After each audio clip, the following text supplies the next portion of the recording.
The world changed on June the 29th, 2007, and most of us didn't know it.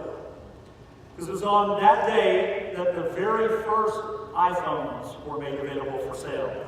If you have an iPhone, raise your hand, man. Or a smartphone. You may have a phone that's smarter than you, right? Raise your hand. We see it one more time. We see it. Look around the room, man. How many of you have smartphones today? And the iPhone was really the one that started it all. I didn't get one immediately, though I was sort of envious of those who had the money and the time to go stand in line when the iPhone was first released. Because from that day to this day, because of that, and the reason why I say our world has changed, is that from that day to this, we are now connected 24/7. I mean, the world is different. You go back to when I was a kid, man, if you wanted to use the phone, we tied a leash to it, man. It was attached to the wall, and you had to go and, you remember those, you guys old enough to remember the phones when they were actually landlines? And not only do we have phones that go with us, these phones are connected to the internet. And so because of this, we can call anywhere we want, any place that we want, as long as we've got connectivity, we've got a cell signal or Wi-Fi signal. We can call, we can text, we can get on the internet, we can search. We've got all this information that is at our disposal right on the tips of our fingers. We can engage in social media, and if we get bored, we can kill some pigs with Angry Birds. Can I get an amen, right? And so the world changed with the arrival of the iPhone. And because of this little device, man, we were able to connect and we're able to share the personal details of our lives at a level unprecedented in human history.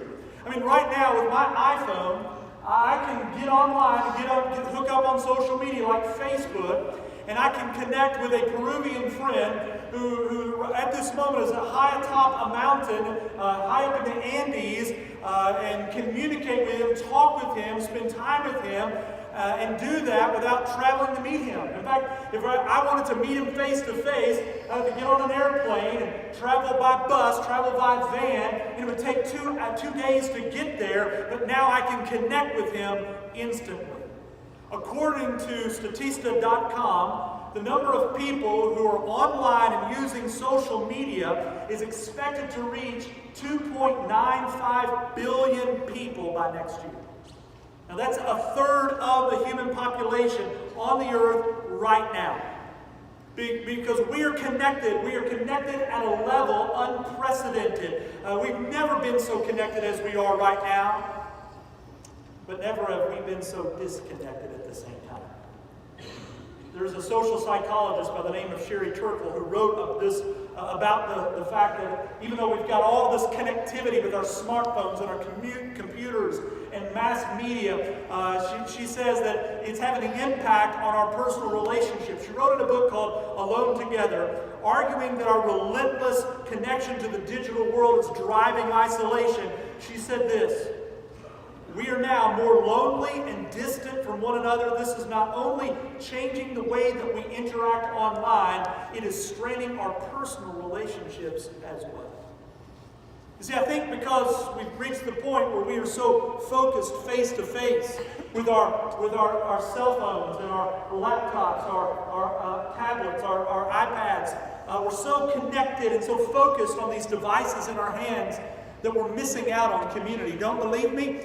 I want to give you a little bit of a challenge. When you leave here, go to a local restaurant. And I want you to put your cell phone down, and I want you to look around and see how many people are having a meal together, but at the same time they're interacting with these devices. You see, what we're starving for fellowship. We're starving for community. And if there's anything that we're missing today, with all the vast amount of tools available to us to communicate, what we're missing is community.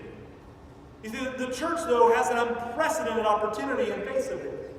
While the world has their faces dug into their electronic devices and they're missing out on community, what we have is an opportunity to provide them authentic community. What the world is yearning for and what the world is missing out on is true community, fellowship one with another. It's a community to know others and to be known by them.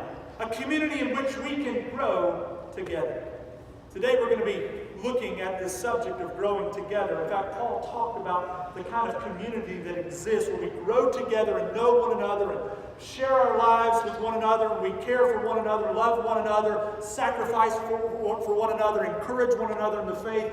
He was talking about all of these things in 1 Thessalonians chapter 2. So